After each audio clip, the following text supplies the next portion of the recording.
vamos ver agora, as coisas estão mudando um pouquinho, porque os Estados Unidos, né, acordar, os Estados Unidos têm sido assim um pouco, né, agido muito por reação, não tem estratégia, né? Mas então deu problema, mandaram o Trump, manda Claro, três porta-aviões lá.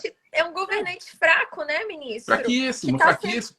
E que não tem estratégia, o Departamento de Estado não tem estratégia, não tem visto, não mostra força, não mostra coragem, né? Mas enfim, mandaram 3 porta-aviões lá, agora o Irã meio que está achando que, né, está com medo. Mas daqui a pouco os porta-aviões não vão ficar morando lá, daqui a pouco vão sair. Quando saírem, o Irã vai voltar a fazer das suas, né? Mas então, esse é o ponto. Os países árabes tinham mudado completamente em relação a essa posição histórica, digamos, anti-Israel, né? Nos anos 90, e sobretudo a partir do ano 2000, e sobretudo a partir de 2016, né, houve essa extraordinária aproximação de árabes e israelenses com a noção de que o inimigo comum era o Irã, que quer a destruição de Israel e que quer uma espécie de imperialismo sobre os países árabes, né? Então as pessoas falam muito também de xiita e sunita. Isso é importante, mas não é tanto. Hoje a diferença no mundo islâmico é entre quem é pró-iraniano, pró-terrorismo, né, e quem é ainda antiterrorismo. Mas está cada vez mais difícil ficar antiterrorismo, entende? Então, talvez agora, com esses ataques horrorosos, as pessoas acordem um pouquinho, né? Mas, né? Então, tem gente dizendo que os países árabes estão sendo mais prudentes do que se imaginava, não estão apoiando o Hamas, né? Né? Pode ser que seja um sinal bom. Mas o certo é que a coisa, se você olha no desenho de longo prazo, não está boa, porque você vê uma diminuição imensa da influência do Ocidente democrático e um aumento imenso da influência do bloco totalitário China, Rússia e Irã no Oriente Médio, né? Então, é no momento em que esse bloco totalitário, com o Irã no meio, né, portanto, com o Hamas no meio, se sente empoderado, se sente assim, pô, né, ninguém me segura agora, é nesse momento que o Hamas ataca, certo? Sim. 2 anos atrás, 3 anos atrás, com o Trump, não teria atacado. Mas não teria mesmo. Não teria mesmo. Não, eles estariam se borrando. Se o Trump tivesse aqui, eles estariam se borrando. Eles, não, esse cara é maluco, esse cara manda uma bomba de lá que explode todo mundo. Não, exato. Mas é um maluco, maluco que fez um excelente acordo, quer dizer, que mudou a atmosfera do Oriente Médio, né? Trouxe a Arábia Saudita de volta, trouxe o Egito também, que estava meio, né, indo para o lado de lá, de volta para a esfera pró-ocidental. E, assim, o Trump, quer dizer, conseguiu desenhar pela primeira vez desde o ano 2000 uma proposta de acordo de paz, que ele colocou na mesa. Os palestinos mais uma vez rejeitaram. O senhor lembra de algo que o Trump fez durante o governo dele? Eu não lembro qual ano que foi exatamente do governo dele, mas que ele explodiu uma instalação militar que tinha um general que estava atacando. Claro. Foi no Iraque isso? Foi no Iraque, foi, né? É um general iraniano. O general era iraniano, mas isso foi dentro do Iraque. Ele mandou... de terrorismo. Eles expulsaram no outro dia. Ele estava lá frente a tudo quanto é veículo de mídia, rede nacional, com aquela cara de mal dele, puto da vida, assim, falando, fui eu. Vocês estão se perguntando quem foi. Eu dei a ordem veio de mim, dei mesmo. E se vocês mexerem com os meus soldados de novo, eu vou explodir mais. E aquilo ali, ele ganhou um respeito com aquilo, o ministro. Exato. A gente ainda tem que ouvir, às vezes, dos brasileiros, né? Eu aqui, ministro, a minha intenção não é ficar pregando para convertido e ficar falando para uma bolha de conservadores da direita do Brasil. Não, a minha intenção aqui com essas lives é trazer informação e conhecimento aos que estão dormindo e aos que estão no meio ali, que não foram doutrinados ainda, mas também que são inertes, que são omissos.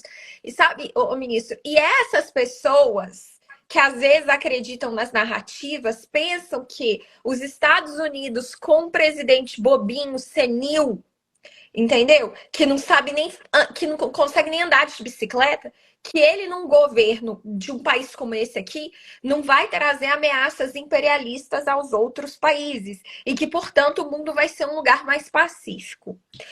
E nós sabemos que não é assim. Agora, ministro, tudo que esse povo em Israel está passando, né? Ter que conviver com esse medo, com esse terror, de saber que todos aqueles países ali ao redor estão prontos para te atacar. Tem um monte de fundamentalista que te ataca. E antes tinha um país que se levantava do seu lado, que era os Estados Unidos. Isso. Fala pra gente um pouco de como que Israel está se posicionando, o que o senhor acredita que Israel vai fazer, como que está Israel no meio dessa loucura? Tinha os Estados Unidos e tinha o Brasil, né? Durante né? um tempinho aí, o Brasil, claro, a gente não tem capacidade militar, deveria ter, né? O Brasil tinha que ter muito mais capacidade militar e, bom, isso a gente pode discutir depois. Mas o Brasil estava colocando sua capacidade diplomática, sua presença no mundo, em favor da defesa, do conhecimento da existência de Israel, da paz entre os árabes. O senhor encontrou com Netanyahu, né? Israel, encontrei várias vezes, algumas vezes até diretamente com Netanyahu, outras vezes acompanhando o presidente Bolsonaro, né? Mas essa relação não foi só uma viagem, foi duas, foi toda uma relação que a gente construiu com Israel e com os países árabes também, né?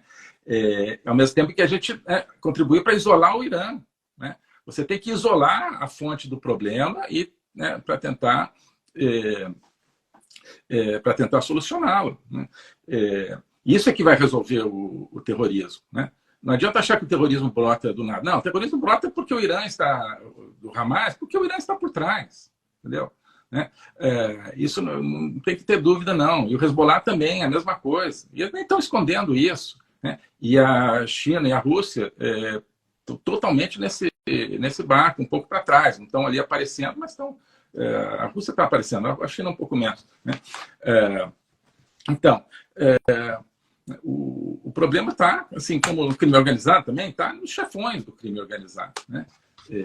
Claro, você tem que combater o crime na rua, mas você tem que combater a estrutura do crime, a estrutura financeira. Então, é a mesma coisa no Oriente Médio, né? Então, o Brasil chegou, durante um curto período, a contribuir justamente para uma paz verdadeira e para um enfrentamento verdadeiro contra o terrorismo, né?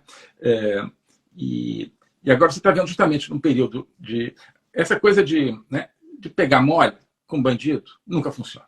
Nunca funciona, seja bandido internacional, seja nacional. Eles se sentem empoderados e é o que está acontecendo, né? Então, como é que você enfrenta o terrorismo, né? Não deixando Israel fazer nada contra o terrorismo, como o Brasil está querendo lá na ONU, agora, dizer assim, não, Israel não tem o direito de contra-atacar, porque na verdade é atacar o crime, aquele negócio, né? A mesma coisa que não deixa entrar nos bastiões do crime no Brasil, essas decisões aí, a mesma decisão da ONU, quer dizer, como se a ONU fosse uma espécie de tribunal brasileiro que não deixa a polícia entrar no bastião do crime, né? Não é assim, Israel não pode atacar um outro país. Não é país, Israel quer acabar com aquele grupo criminoso, né? Mas para isso você precisa ter uma estrutura que não passe a mão na cabeça do grupo criminoso, que não passe a mão na cabeça do grupo terrorista, né? Isso que é necessário. E que mostre, olha, o que acontece com o terrorista é isso aqui, que os Estados Unidos fizeram com Soleimani em 2020, né? Se você fala, não, o terrorista, vem cá, vamos aqui para a mesa de negociação, né? É tudo o que ele quer, porque ele vai fingir que está negociando, né? Enquanto isso, continua programando o ataque. E assim, todo mundo está olhando para isso agora. Tá, de repente, não vão atacar agora de novo, agora estão se fazendo de coitadinhos, né? Bom, se a tensão esfria, ninguém faz nada, como o Brasil quer que ninguém faça nada contra só quer que Israel não faça nada contra o Hezbollah, contra o Hamas. Quer deixar o Hamas lá quieto, né? Tá bom. Daqui a 1 ano, 2 anos, 3 anos, quando as pessoas já não estão olhando, vem de novo. De repente, não vem do sul, vem do norte, vem do leste, vem do oeste, né? Então, todo esse bloco totalitário terrorista, ele trabalha no longo prazo. O bloco ocidental trabalha ali no curtíssimo prazo, assim, eu vou ter que dar uma enfrentada agora no terrorismo, mas assim, vai ser assim, só um pouquinho, só para ver, né? Então, claro, terroristas, né, eles têm estratégia, eles têm, né, planejamento, eles se recolhem um tempo, depois voltam, né? Então, eu até hoje publiquei nas minhas redes aí, o que seria assim, eu imaginei, porque eu falei assim, você fica aí criticando o que o Brasil está fazendo lá no Conselho de Segurança das Nações Unidas, o que você faria? Se você tá bom, eu faria isso aqui. Então, eu coloquei ali, seria um projeto de uma resolução.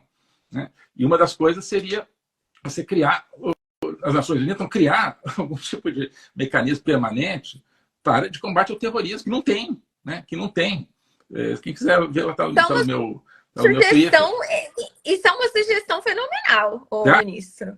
Então, pois é, não faz sentido, né? A ONU tem que servir para alguma coisa, ela está servindo para quê? Né? Ajuda humanitária é um pequeno detalhe disso, né? Um pequeno detalhe. E mesmo assim, eu sugeri que assim, a ajuda humanitária seja condicionada ao Hamas libertar os reféns, né? E deixar que as pessoas se desloquem do norte para o sul, né? Porque o Hamas está usando, claro, essas pessoas como escudo humano, está bloqueando as pessoas. Né? Então, isso como condição para ajuda humanitária. Mas ajuda humanitária tem que estar, mas tem que ter mais. Né? E como é que você combate o terrorismo? Tem ONU, então vamos usar a ONU para alguma coisa que sirva. Né? Então, vamos criar algum tipo de mecanismo para estudar, né? E estudar mecanismos de sanções contra países que financiem o terrorismo, contra entidades que financiem o terrorismo. Né? Então, se a ONU tiver o poder da ONU para investigar... Isso é uma sugestão excelente, ministro. Isso é uma sugestão excelente. Agora, porque a ONU tem essa legitimidade. Né? Um diplomata colocado ali pelo Lula jamais vai acatar qualquer tipo de sugestão nesse sentido. Claro. A gente sabe que eles não estão preocupados com isso. Eles querem que o pau quebre mesmo. Eles já venderam o Brasil para essa Exato, né? Exato, né? O globalismo existe, é uma coisa concreta. Ele é composto pelo Great Reset, do Fórum Econômico Mundial, pelo projeto hegemônico da China, pelo programa de manipulação e conquista da América do Sul pelo Foro de São Paulo e outros elementos. E esses elementos, eles atuam uns em benefício dos outros, sempre, principalmente através do controle da linguagem, porque o controle da linguagem é o controle do nosso pensamento. Então nós estamos tendo o nosso pensamento reprogramado, e essa reprogramação vai contra a nossa liberdade, vai contra a essência do ser humano. Isso é o globalismo. Com base nesse estudo, nessa experiência, é que eu criei o curso de Logopolítica.